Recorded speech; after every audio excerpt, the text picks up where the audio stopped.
Who shot Tupac? I already know who shot me. I believe in karma. I believe in all of that. We are here today to announce the arrest of CPD for the murder of Tupac Shakur.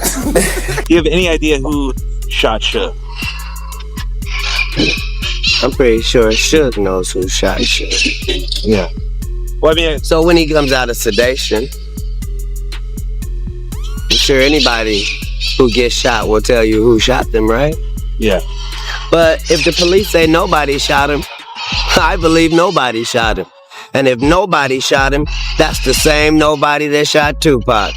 And if nobody shot Tupac, it's the same nobody that shot MLK. Tupac hit us with Hit 'Em Up, and that joint was cold. I had to make the call to Biggie, and I said, we not gonna respond. Somebody's gonna get hurt. Hopefully trying to see me weak, hearts I rip. Biggie Smalls and Junior Mafia, some more.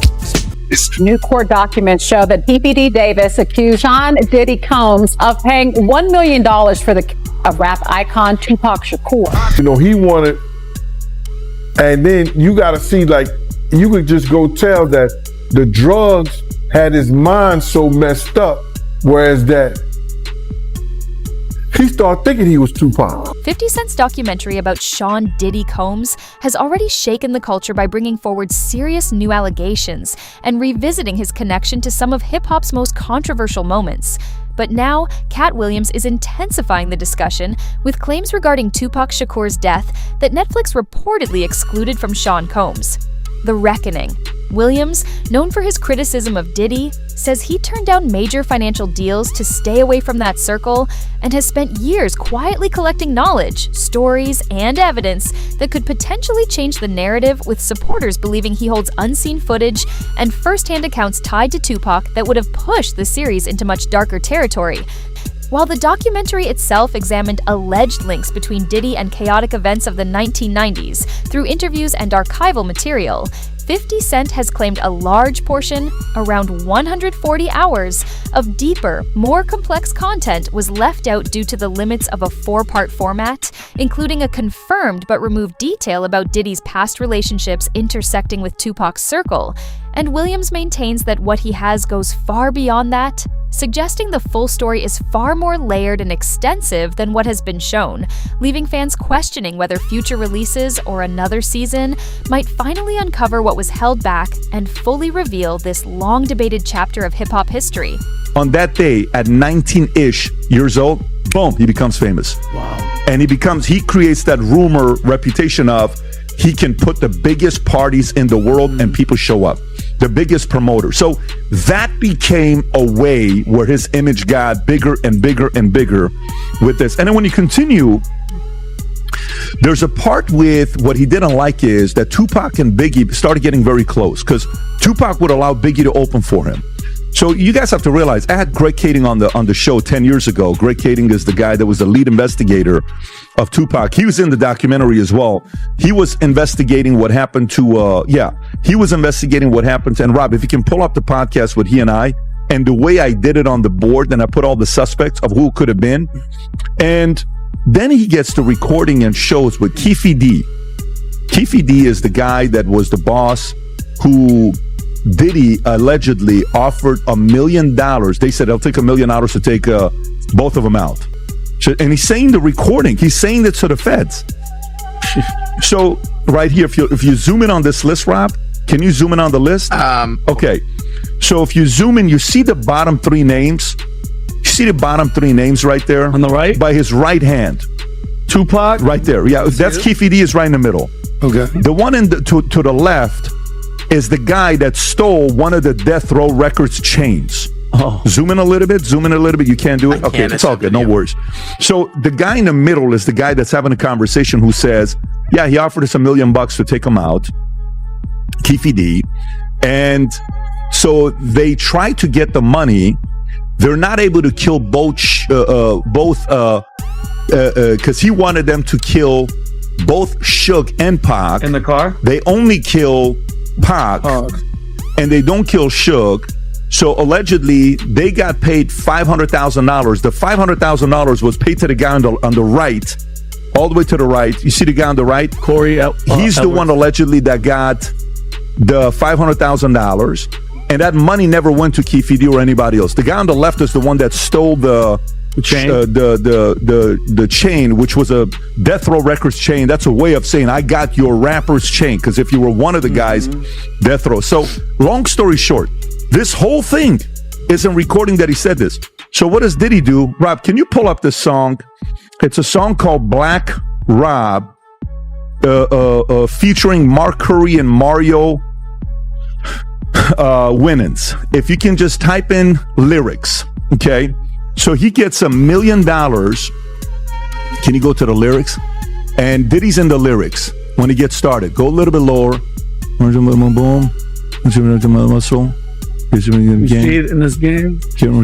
Can you type in the word in there, Rob? Nice guy. Type Control F, nice guy. Okay, right there. Look at it's 1999. No more Mr. Nice Guy. Been nice too long. I'm just gonna start making y'all blank disappear. Man, first I'm gonna take your records off the radio. Then I'm gonna erase your social security number. Take your birth certificate out flies. I'm gonna do your whole effing family. Ain't nothing but mercy. And then, by the way, in the lyrics he says, I'll drop $1 million on your head to erase you. Can you type in I'll drop $1 million? Just put Control F. Just go to Google and type this out.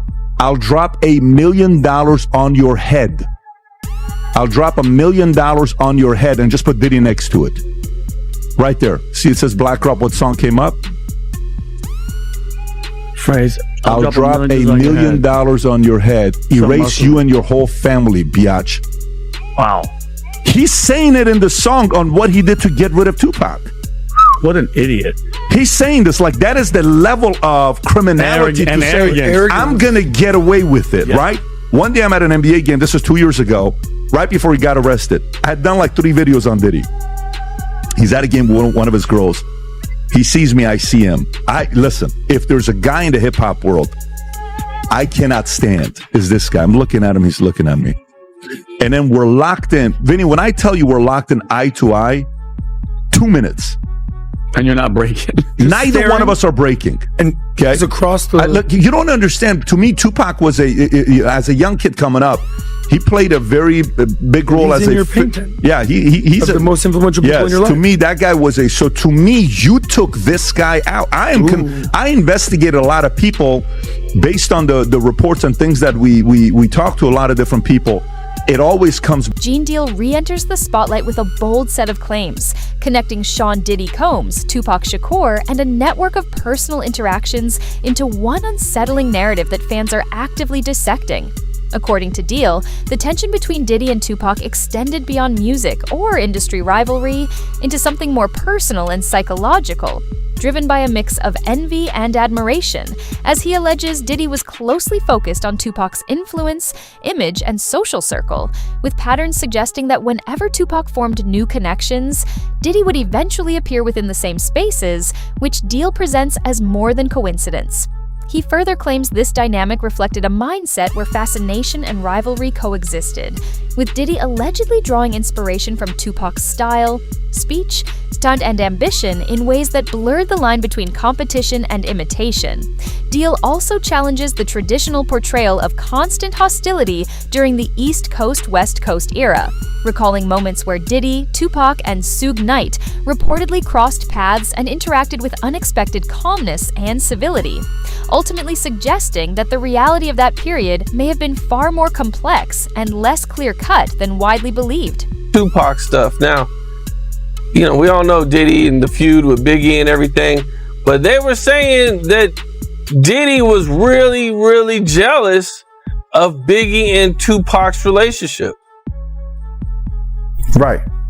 You know what I'm saying? And Kirk Burroughs, the president of Bad Boy, he knew Puff real well. Real well. Real well. So he made those accusations, and then you could see it too. You could see like every girl that Pop talked to. Sally Richardson, you know what I'm saying? Diddy got with her. Sarah Chapman, Diddy got with her. You understand? The list goes on and on and on. You understand? If he seen Pac with him, he wanted him. If he saw Pac wear it, he wanted to have it. You understand? Pac beat him out of the part for Bishop and Juice. You understand? Puff wanted that part too. He auditioned for that part too. You understand? People may not tell y'all that, but he auditioned for that part too. So, you know, he wanted, and then you gotta see, like, you could just go tell that the drugs had his mind so messed up, whereas that he started thinking he was Tupac. For instance, did you see that Grammy speech he did? I mean, I've seen quite a few speeches from Diddy. I don't remember. Hey, listen to the verbiage in there. He's saying the same stuff Pac was saying. Oh, wow. The same. If you people go back, he's saying the same stuff with Pac. Why? Why? It's crazy. You know what I'm saying? He did have he disliked Pac, but he also loved him in certain things. It's a strange, weird. It's a strange, weird, I guess, relationship that they had, bro. Yeah, that is crazy, man. Cause I even interviewed Reggie, and like Suge and Diddy were cool too. Even when their beef was going on, I heard they were still communicating and like not. I don't know, man. It was like this weird dynamic that they had. Y'all thought it was an East Coast, West Coast war. One day we was behind a house of blues. You hear me? We was driving through that. We had a reporter in the car. He was either from Billboard or he was from what's that other big magazine? Rolling Stones. It may have been Rolling Stones. He's in the car with me. Riz is on the driver's side. Riz is on the passenger side in the back.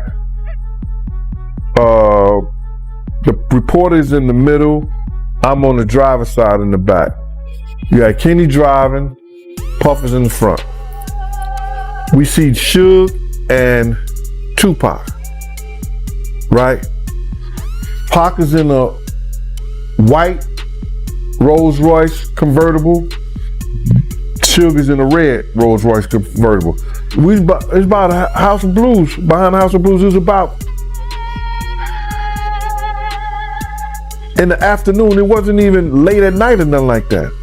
So Puff rolled up to Pac. We rolled up to Pac, and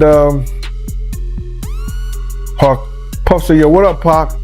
Pac looked at that nigga and turned his head and got back on his phone. My man Riz said, "Speak to Suge. Suge is the boss. Speak to Suge." Puff we roll up to Suge car. Yo, what up, Suge? Nothing much. What's happening? He said, "Yo, man, we got any problems? You know if we got any problems out here?" Suge said, "I don't know no problems y'all got out here." You understand what I'm saying? He said, "We good?" He said, "Yeah, I guess y'all good." You know what I'm saying? You good? They talking like that. We drive off. So, did they talk? Yeah, they talk. I seen Pac talk to Puff after that Quad Studio thing. We was in the Roxy. Pac arm was in a sling. Pac arm was in a sling or something like that. A dude lit a cigarette for Pac. We was in the Roxy downtown. Him and Puff was talking like they was talking. Damn. So it's a crazy dynamics, but it is what it is, bro. Adding another layer to the unfolding narrative, Katt Williams' long-standing hints now appear more deliberate when viewed in hindsight, especially as early as 2014, years before recent documentaries about Sean Diddy Combs, when he was already suggesting connections between Diddy and Tupac Shakur that many were unwilling to openly discuss. In footage from that period, he is portrayed as not simply engaging in comedy or speculation, but instead carefully alluding to deeper, long-standing ties within Tupac's circle before the most widely known events became public knowledge, speaking with a tone of restraint and confidence that implied awareness of information others may have avoided addressing due to fear, loyalty, or industry pressure. Ati ultimately framing the idea that the widely accepted public narrative could represent only a partial version of a much larger and long-concealed story. So, have you heard from Suge? Yes. How's he holding up? Well, first of all, I was there that night. I was with Suge. Oh, you were with him. You okay. You have any idea who shot Suge? I'm pretty sure Suge knows who shot Suge. Yeah. Well, I mean, so when he comes out of sedation, sure, it would be a nobody situation. I'm making no predictions whatsoever. I'm saying the police said they arrested the shooters, then said they didn't arrest the shooters. But I was there, so I know that 20 minutes after people were laying down on the ground shot, no police had entered the club yet. Did Suge do anything to provoke this, or? Nobody in the world has ever provoked themselves being shot. That's true. There's only two ways to get shot. Either you believe you're somewhere where a person can't have a gun, therefore making you safe, you know, like an airport or a club that restricts entrance, and a situation where the person already has the gun out and you're standing in front of somebody. Now, if you're an idiot, you can believe this was about Suge Knight, but Suge Knight has been accessible every day of his life for 20 years. We know who it was aimed at. We know whose life he saved, and we know why they won't talk about it. But now the rumor mill would tell you, yeah, see, the same thing Suge was doing to Katt, he was trying to do to Chris. They're forgetting something. Suge has never managed me. What about the reports that this was gang-related? These were two gang members that thought they did it in spite of Tupac. If it was gang-related, then why didn't it happen thoroughly? You see, there's parts of this story that just don't seem to make sense. Right. You're saying it was gang-related, so that means somebody's gang was shooting at somebody's gang, and then somebody's gang didn't shoot back. That's your story? That's not really how gang stuff works. For years, one haunting line from Katt Williams, that no one would ever be held accountable, circulated through hip-hop as a broader critique of silence and power, but has since been reinterpreted after he later clarified he was pointing specifically towards Sean Diddy Combs, a claim that has reignited discussion around long-standing rumors. This is further framed alongside resurfaced remarks from Tupac Shakur in a 1995 interview where he allegedly alluded, without directly naming anyone, to believing certain figures may have had awareness related to the Quad Studios shooting, while also emphasizing he withheld details because of how sensitive and dangerous the truth could be, describing isolation and shifting relationships in its aftermath.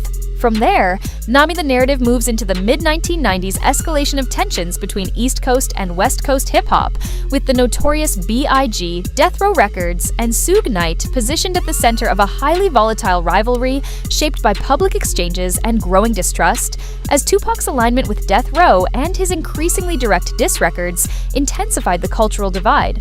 Following the Quad Studios incident, Tupac reportedly became convinced that certain individuals had more knowledge than was publicly acknowledged, fueling further conflict and interpretation within the industry. And after his later killing in Las Vegas, additional testimony and claims from various figures tied to the events have added further disputed layers, though authorities ultimately stated there was insufficient evidence to bring charges against Diddy, leaving the case officially unresolved and the surrounding narrative still heavily debated decades later. In time, you know, Katt is who he is, and if you really want to understand Katt, he on tour right now. Go buy one tickets per roll, and you gonna hear it all. He's gonna tell the truth. That's the best way to find out about Katt. Even from there, you're selling tickets. You can't, no matter where you're selling. No, the only reason I asked this question is because when he did this interview with Shannon Sharpe, and I know you played in the NFL before, when he did this interview with Shannon Sharpe, everywhere everybody was talking, but also people were quiet. I want to play one of the clips, Rob. If you can play the clip of what Katt said to Shannon Sharpe about Diddy. I just want you to hear this since you haven't heard the whole thing. This is just a snippet of what Katt said about Diddy. Go for it. These big events is all catching hell in 2024. It's up for all of them. It don't matter if you Diddy or whoever you is, TG Jakes, any of them. All lies will be exposed. That's all. And anyone who takes that the wrong way, know why they take it the wrong way. Now, when this came out, he went after, Diddy, he went after TDG, he went after a lot of people in the space. Had you, Katt and Diddy, did you guys ever party together, three of you guys? I know you and Diddy spent some time together, but did you, Katt and Diddy ever spend time together? I'm not gonna say I never had a threesome. I damn sure ain't had no threesome with no men. So you talking about have me and no, that's not what I'm asking. Threesome hung out together. What you trying to do? I mean, have you said, not me? Well, listen, that is becoming every day something new pops up where it's no longer a surprise nowadays. And your telephone number monitored and recorded. But I guess the question I'm asking is, did you, Katt, and did you, Diddy, and Katt ever hang out where? And the reason why I'm asking this, where you actually personally witnessed some of the accusations that Diddy is having, saying the fact that he had cameras in the room. Okay. But this is the thing I'm gonna tell you. We from two different worlds. Number one, him and I. Number two, I'm the guy they didn't want to invite to those parties, and I'm glad of it. I've never been happy to be left out of my life. But at the same time, I'm not the guy who's in for Puffy's downfall. But I am the guy who supports the victims who got victimized, right? But at the same time, whatever the situation is, everybody knows it's wrong. And I don't think you can get punished as hard as a regular person because, he used to be an FBI informant for a long time, they say. So I'm quite sure that play a role. You're saying... Ask the question, me, Katt, and Puffy, we had no reason to be hanging out. Me and Katt hanging out, me and Puffy. That's that. Got it. So you're saying Diddy's an FBI informant, and he's been one for many years. That's what they say. Nothing ever happens, but it's still, like I say, it ain't my business. Well, I said that because anybody else got for the quick, fast, in a hurry. But the most important thing about this is that with me, you got some people will have a opinion on something either they weren't a part of or they wasn't there. And I never want to be that type of person because there's only so many people who had Tupac or seen Tupac or talked to Tupac. And I feel that way because I often hear so many Tupac stories from people who never met him, people who wasn't around. And then you had a ones that if they worked at McDonald's and they took Tupac orders, down to me they know Tupac, or you doing security or wherever, down to me you know the man. All these people been benefiting and capitalizing on trying to put the man down or lie on him or tell some stories that they wasn't there or they know anything about. Because I don't think none of these people psychic, and I'm not. You know what happened to the last psychic bitch?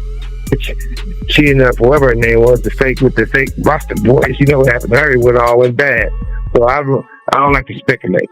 So I just tell. Despite decades of rumors, resurfaced interviews, and ongoing scrutiny around Tupac Shakur's death, Gene Deal maintains a grounded and unsentimental position, arguing that without solid physical evidence, there is no legal basis to implicate Sean Diddy Combs. Speaking in relation to the upcoming trial of Dwayne Keefe D. Davis, Deal stresses that speculation and public narratives cannot hold in court, where only verifiable facts matter. And he notes that while some claims suggest Diddy orchestrated harm against Tupac and Suge Knight, such allegations would require concrete proof to stand, including documented financial links, traceable transactions, or credible eyewitness testimony, none of which he says has been established. He further points out the absence of a confirmed money trail or direct connection tying Diddy to Keefe D.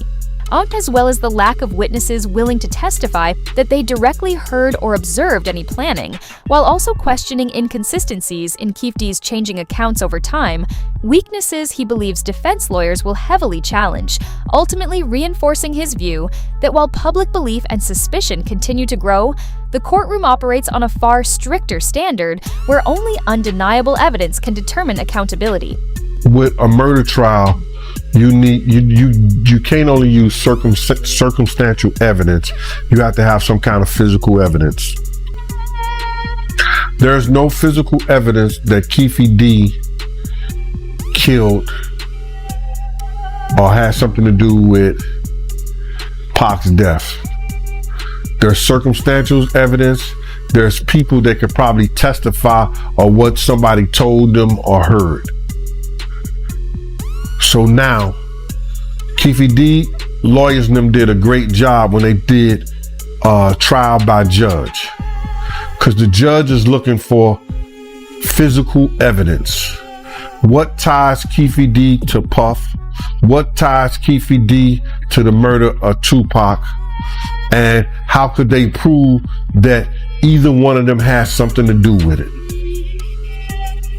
Somebody would have to get on the stand and say that I saw him, he told me, and they want to have to believe them. So, do they believe Keefe D? If he told a lot of different stories, you got to realize he may have told more than one or two stories, because he tell that story now. What about the stories he told prior to this? You understand what I'm saying?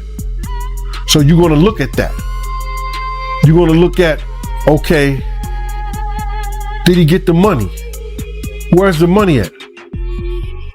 Who got the money? Who wrote the check? Who paid the money? Where did it come from? When did it come from? It's a lot of mitigating circumstances in that whole case that is going to be hard to prove. You could easily say anything, but you got to look at that. Keefe D defense is going to say, okay, this was a gang situation.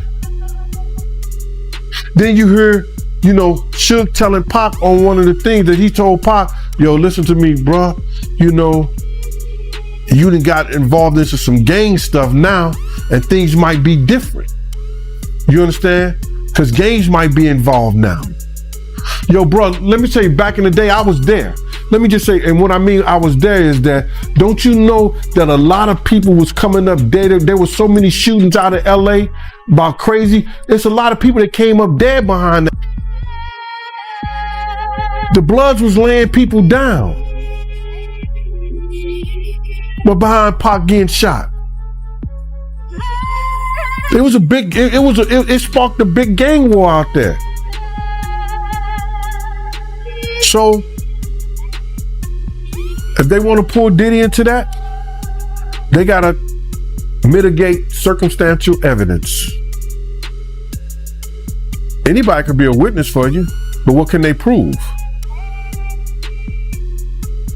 Somebody's going to have to say, I heard this conversation. This was a handshake or a nod or something went down, and it's going to be hard to prove. It's going to be hard to prove. Unless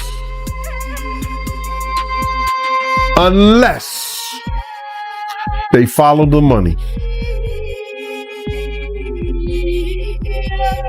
They were always saying stuff and they try to make it seem like I said it. I never said it. All I said was I saw a check for $1 million, right?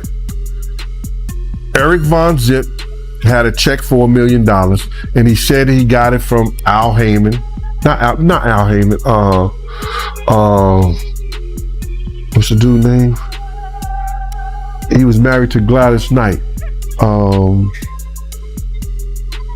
Black Ground Records. Barry Hankerson.